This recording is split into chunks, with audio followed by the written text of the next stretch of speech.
ang heart ani is that para nga kitang tanan, masabta nato ba? Unsa di ay ni nga grasya kay pwede igsuon. Kabalo ba ka nga while nagtrabaho ko ani, ang giingon sa Ginoo nga pwede nga nagpuyo ka nga gipasaylo pero wala ka nagpuyo sa grasya ni Jesus. Balik ko nako.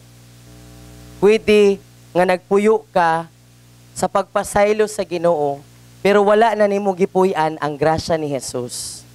Unsay itsura? Before ta mo padayon sa gasa sa amahan, kay ngano igsuon, matag usa ka gasa sa Trinidad importante para masabtan nato unsaon kay kabalo ko kita na natay pangutan. Unsaon di ay nga mag-ugmad og relasyon ni Holy Spirit. Nganong kining si ate kuan og si kuya kuan or kining si uncle kuan kay lahi lagi ang ila ang relationship kang Lord. Lahi lagi sila mag-worship. Giunsa na nila? Dili na agi sa ila ang kinaiya. Naay sikreto ana. Kining tulo. Kining tulo kagasa. Naay pipila nato dire. Naapoy pipila nga wala dire, pero naa sa atong pamilya, nagpuyo sa kaluwasan sa Ginoo, pero wala na nagpuyo sa grasya ni Jesus. Unsay buot pasabot, ing ani igsuon. Kinsay nakasala?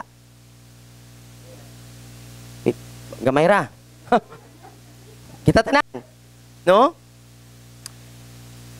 Ang kaluoy, imbis nga ipadala ta ka sa impyerno, dili na lang. So, dito pa lang, okay na, no? Okay na unta kayo to. Kaya di ba, ang bayad sa sala, kamatayon?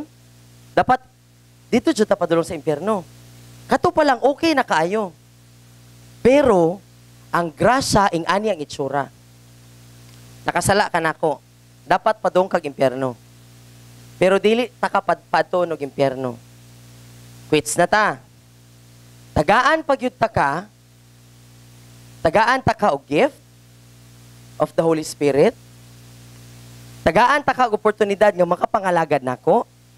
Tagaan ta ka og oportunidad nga makapuyo sa ako ang balay.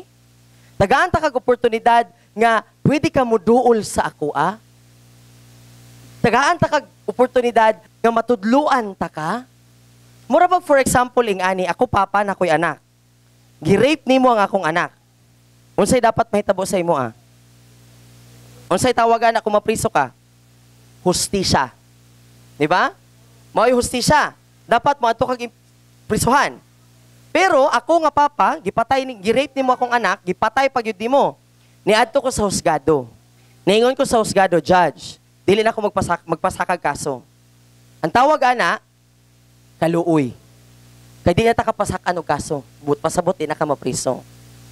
Diri mo sulod ang grasya ni Jesus. Bisan og ipatay nimo akong anak. Patiwason ta kag eskwela. Papuyon ta ka sa akong balay. Tagaan ta kag allowance. Tagaan ta kag sanina. Ilhon ta ka nga akong anak. Mag-drive ka sa sakyanan nga akong gi-drive. Plus, ang akong apelyido na nimo. Nag-gets ninyo igsuon?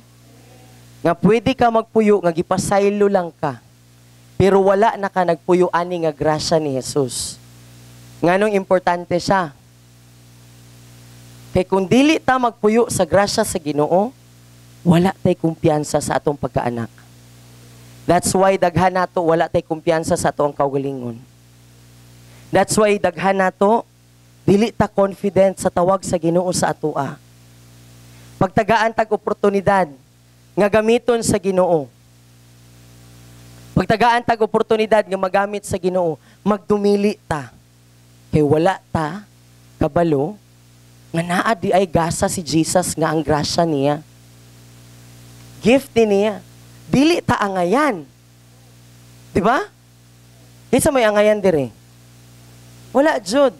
Mao nga katong example nga gigamit ni Pastor Vlad, si Mephibosheth ug si Hanon, si King Hanon, lahi-lahi sila og response. Natawa si Mephibosheth bakol, pilay, piang. Pero ang iyang response, yes Lord. Yes King David. Pwede gyud unta to nga mulantaw si Mephibosheth. Ayaw. Makaluluoy kaayo ko. Uy, makaulaw. Ayaw na, uy. Sobra na kayo na. Di ba? Pwede nga si King Hanon, si Mephibosheth, mingon ta siya, King David, okay na nga, wala ko nimo gipatay. Kay kaluoy to niya. Pero ang grasya ni Haring David, unsa? No. Tara, kuyog ta. Sakay ka sa akong karwahe, tapad ta, upuyo ka sa ako ang palasyo, ang akong makaon kanon nimo, sa lamisa sa kaon dito po ka magkaon, saninaan ka sa unsay pwede nga masanina sa akong mga anak. Di ba? Anak sa kaaway. Ing anak po ta. Sa una, anak ta sa kaaway. Gikan ta sa kangit-ngit. Pero once you were adopted, di ba? Unsa may gikinahanglan magtuo. Mutuo lang ka. Nga ing anak ka maayo. Ngano bitaw nga daghan sa mga Kristohanon nagpuyo sa kaluwasan pero wala na nagpuyo sa grasya sa Ginoo. Kay wala ta nagtuo nga maayo kaayo ang Ginoo. Si Mephibosheth, nagtuo siya nga maayo kayo si David. Di ba? Nagtuo siya. Maunang wala gilantaw ni Mephibosheth ang iyang kaugalingon nga kaluyahon, kapakyasan. Kabalo mo, unsay makapugong sa atua sa paglakaw sa grasya sa Ginoo? Pride. Garbo manggudang maglantaw ka nga, kuan pa manggug ko, kulang pa ko, di pa ko kabaloon, na pa ko ingani. Ang paglantaw sa kaugalingon, garbo. Dili na siya tinuod nga mapainubsanon. Garbo na siya. That's why si Jesus, ningon siya, lantawa akong grasya. Ako may naghatag sa grasya. Mauga ni grasya, kay di kaangayan. Kay kulang taon pa na ako, ang imong pagkaangayan, Diyos miyo marimar, wala ko ihatag nimo. Ultimo kaluoy yung hustisya, di ta ka pwede tagaan. Kay dapat ako'y tagaan ng hustisya, ako'y namatay. Diba? Pero puslanan man, nga namatay ko dire, buhungon na lang taka.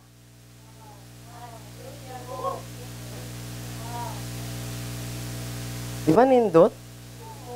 That's why, dili ko ganahan nga, mupadayon ta sa gift of the Father without us understanding the revelation of the gift of Jesus Christ.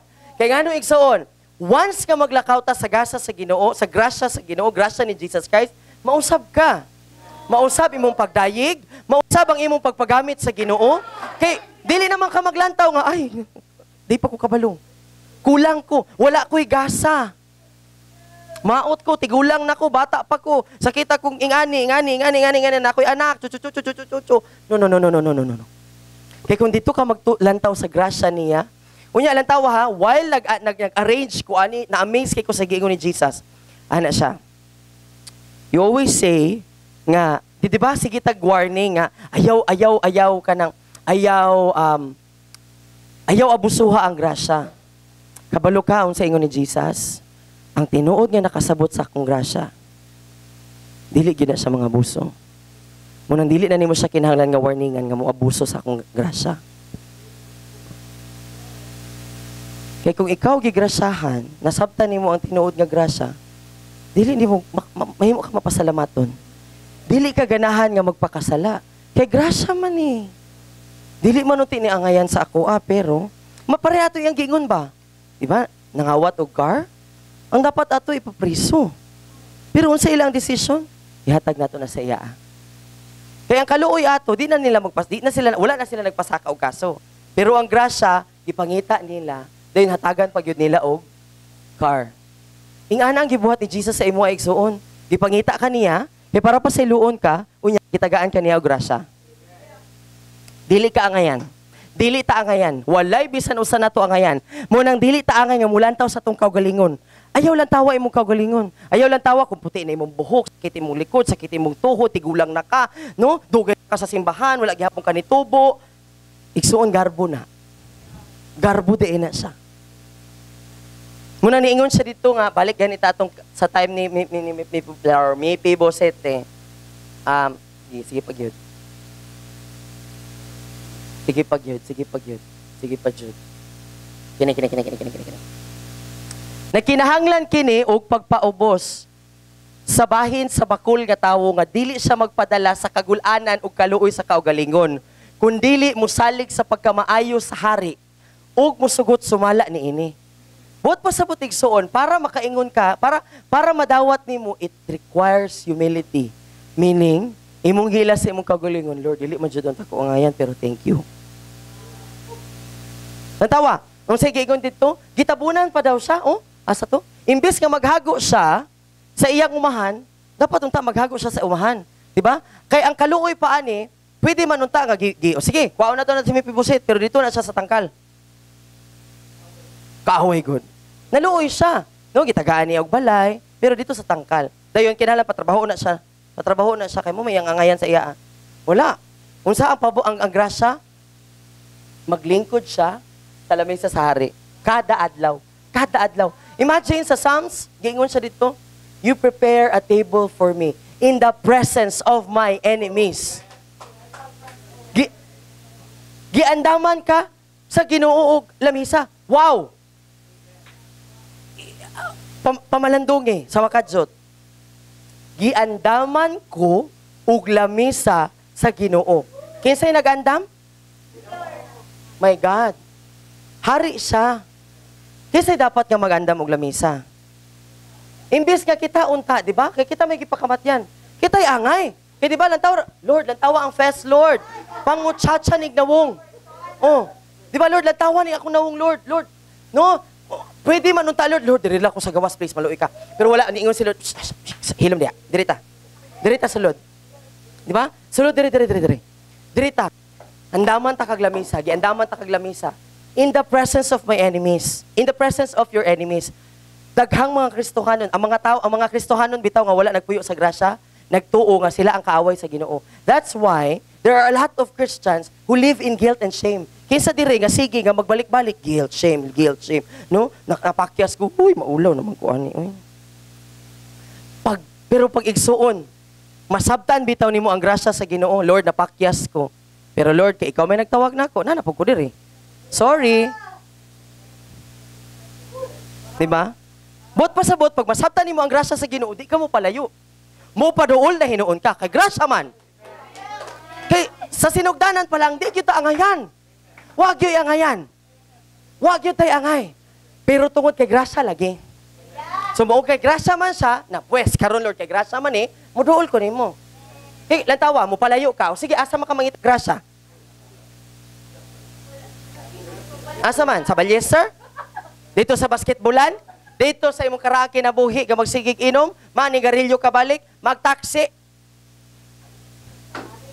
magtari, sige, grasya dito. Naay Kristo dito, pero mamatay ra gyapon ang Kristo ninyo. Dito. Pero diri, kini nga Kristo igsuon. No? Kini nga Kristo, pagkaninduta. Wow! Unya lang tawa ha, bisan pa ang iyang mga batiis wala maayo, ang iyang bakul nga mga batiis natabunan sa lamisa. Unsay bot pasabot igsuon? Sa grasya, tabunan niya unsay mga maot nimo. That's why inigatubang nimo, my God, inigatubang nimo kang Jesus, inig magpray ka, di ba? Moingon man ka, Lord, wala bedyo ko kabalo sa akong i-pray, Lord, dili na ako mag-feel, Lord, nga anointed ko. Lord, unsa man ni uy, murag malamang ko ron. Pero unsay giingon sa Papa, unsay giingon ni Jesus, okay ra na. Tara kuyog ta. Nama ko'y grasya para sa imo. Inigatubang nimo sa amahan, tabunan to sa, si Jesus may murag malamisa nimo ba? Bakul ka atubangan, tinuod, iniglantaw niya, di pa man na mature. Diba? Pero na accuser of the brethren. Kanang sige nimo madunggan nga, wala pa ka nahamtong, wala gyapon ka naayo, tigulang na ka, di ka kabalo, sakit mo to, sakit mo likod, di gyud ka magamit sa Ginoo, wa kay nahibaw-an. Di na imong tingog. Tingog na sayawa, bugo ka, wag kakahuman na, di na dyan kadawaton sa Ginoo, kay unsaon man na, naman kay anak, di ka kakuyog sa internship, wala kay kuan, wala kay kanang outreach, di na kadawaton sa Ginoo. No. Kinsa nang tingog? Accuser of the brethren. Naaitig akusa. No? Tinuod man na iyang ingon. Tinuod na. Pero dili na mao ang kamatuuran. Dili na mao ang gilantaw sa Ginoo. So inigduol nimo sa amahan, paglantaw sa amahan, ikaw imong panglantaw sa samin, niduol ka, before ka niduol sa trono, na isamin sa gawas, nilantaw ka, halag ka, wala pa natarong akong buhok, dili partner ako ang sanina, ug akong short, hugaw ko niyo, ato ba, gari, di ba? Tinuod man to yung imo nakita. Pero, pag sulod ni mo dito, dili niya makita, unsay apan sa imo, tungod sa grasya ni Jesus. Kung masabtan bitaw nato ang grasya sa Ginoo, no, we will have the confidence ba? Makabatong piyansa nga. Ala, ingana di ay no? Dili ka kontra sa Ginoo. Ingana, grabe gyud ang iyang munang paghanay bitaw nako anino dako kay siyag tabang sa ako ang prayer life, dako siyag tabang sa ako ang pag-worship, dako siyag tabang sa ako ang mga pagbati nga tinuod naman yung mga pagbati. Di man na nimo ma-erase. Na, jud. No? May mga panahon nga pagmata nimo, uy, di ko ganan. Ni. Lami man mamanghag. Di ba? O lami mamanghag, lami man dili man, lami mo sa man siya murag di magkuganahan mangambat sa mga tao sa palibot. Uy. Unsa man ni murag di magkukristohanon ani pero kun diha bitaw ka maglantaw, imo nang paminawon ng mga tig-akusar sa imo agoy. Imbis nga matabunan ka sa lamisa, magtago na hinuon ka sa ilawom sa lamisa. Di ba, mapareha ka ni Hanon. May mo kang suspitsuso. Kaya nga naman, wala ka nagtuo nga, buutan kaayo ang Ginoo. Igsoon ang Ginoo, dili ra buutan. Buutan siya, kaayo. He's not just good. He's really, really good. Really, really, really, really, really good. Buutan kaayo sa ngatanan. Grabe! Nagets sa to? Nakatabang siya? No? Usa pa. Pag wala bitaw tay pagpadayag sa grasya sa Ginoo, lisod kaayo nato ihatag og grasya sa uban. Unya kita ra ba? Nagkinahanglan po ta grasya. No? For example, pareha atong story ato sa Bible ba nga, no? Siya utangan. Unya giingnan siya sa master, sige, quits na ta, doy. Okay na na. Pero, no? Kaluoy to, quits. Pero sige kon sa master, pero padayon gyapon ka mga lagad sa ako Sige, paningli tong uban. Na? Imagine, grasya to, nga, una kay utang, unya, gi-quits na din, nagyapon kay trabaho, grasya to. Diba? Tapos, sakita niya, iya ang amigo nga, nangutang po sa iya. Kung sige, ingon, part, utang ni mo, part, alambay, wala jud bay, kay akong gipalit og sudan, akong anak, kay walay pang tutoy, brad, walay ngani, walay kuan. Kalami! Boom! Papriso. No, gipapriso dayon. Walay kaluoy. Wa po gyud siya. Pero buto na unaon silang duha nakilala og kaluoy, kinahanglan pud og grasya. No? No, imbis nga butangan to niya og grasya, gibutangan noon niya sa iyang mata. No, nabutangan sa mata. Di ba? Na disgrasya. Di ba? So, pero mo na igsoon ha ang danger. Dili ta dapat mahimong suspitsuso, maduha-duhaon sa kaayo sa Ginoo. Maayo kaayo ang Ginoo. Period. Grabe ka maayo ang Ginoo. Si Hanon, unsay nahitabo kang Hanon? Namatay. Mo ni ang mahitabo igsuon. Basta bitaw dili ta makadawat sa pagpadayag sa grasya sa Ginoo. Kato lagi mo palayo ta sa Ginoo. Dayon, mahimot ang kaaway na dayon niya. Dayon na pa jud maamong. Kaya nga naman nagduha-duha man ka nga maayo ang Ginoo. Diloy maayo kaayo ang Ginoo. No nagduha-duha siya nga maayo kaayo ang Ginoo, ang nahitabo, nagubot, nagkagubat, daghang naangin. Daghang namatay. Pero si Mephibosheth, secured. No? Basin gani tingali, paglubong sa iya, kuan pa. Kanang, basin gold ang lubganan. No? Dayon daghang bulak, dayon naapay katong 21 guns sa loto, boom! Diba? Dili man taangayan si Mephibosheth, di man siya anak, di man sila. Ha? Unsa? Lagi. Diba kay dili man sila kadugo, no? Pero gitagaan niya og grasya. So yung anak pud sa imo igsuon, gitagaan ka grasya ni Jesus. You are graced by God, favored by God. That's why, no? Pwede na unta to nga kanang pagkamatay ni Jesus, giingnan ta sa amahan nga, quits na. Wala na kay sala. Di na ka matog impyerno. Pero di ka pwede mo halangit. Diara ka. Pwede man mahimo unta tang mga iro, ng mga hanaw ratanan ba? Di ba? Pero lang tawa, grasya sa Ginoo, pwede ta mo uli dito, pwede ta niya magamit karon. Nya lang tawa, unsa pa iyang unsa pa iyang mga grasya? Itagan kaniyang deliverance, healing. Pwede man unta, gipasaylo na to ko, Lord, sakit kaya akong likod, Lord, maluoy ka, Lord, 20 ka tuig na ni Lord. Pwede man maingon si Lord, grabe po ka. Kuan po kay kabusado po kay kabrad. Ipasaylo na, takadi na gani ka matog impyerno, nya mangayo pa jud kag healing. Munang kanap ito mga dili mo tuog healing. Wala, garbo. Wala sila nagtuo nga maayo kaayo ang Ginoo. Pero maayo kaayo ang Ginoo. Di ba? Latawa, gitagaan kag healing, gitagaan kag deliverance, gihimo kang gawas nung gikan sa tanang mga demonyo. Pwede na di ay nga dili ka makiguban sa mga demonyo. Pwede na nga dili ka makigtapad sa mga yawakwak, sa mga yawanon nga mga entity. Di ba? Unya unsa pa plus wala lang kag gitagaan og healing, wala lang kag gitagaan og deliverance, gitagaan pa jud kag gift. Nga pwede po ka mang-heal, pwede po ka mang-deliver. Di ba grabe ang grasya no? Importante kayo ni nga masabtan bitaw nato ni kining tulo ka mga gasa. Kay kung dili ni nato masabtan ning tulo bisan pag magumbangol ka diha, magtumbling kag speaking in tongues. Dili gyud gihapon ka makabaton og fellowship with the Holy Spirit. Bisan pag mag one leg ka, kaya di man ma-impress si Lord, ana. Diri gyud nakadepende mo ni ang pundasyon sa atong relationship kang Holy Spirit. Diba? So, kato lang.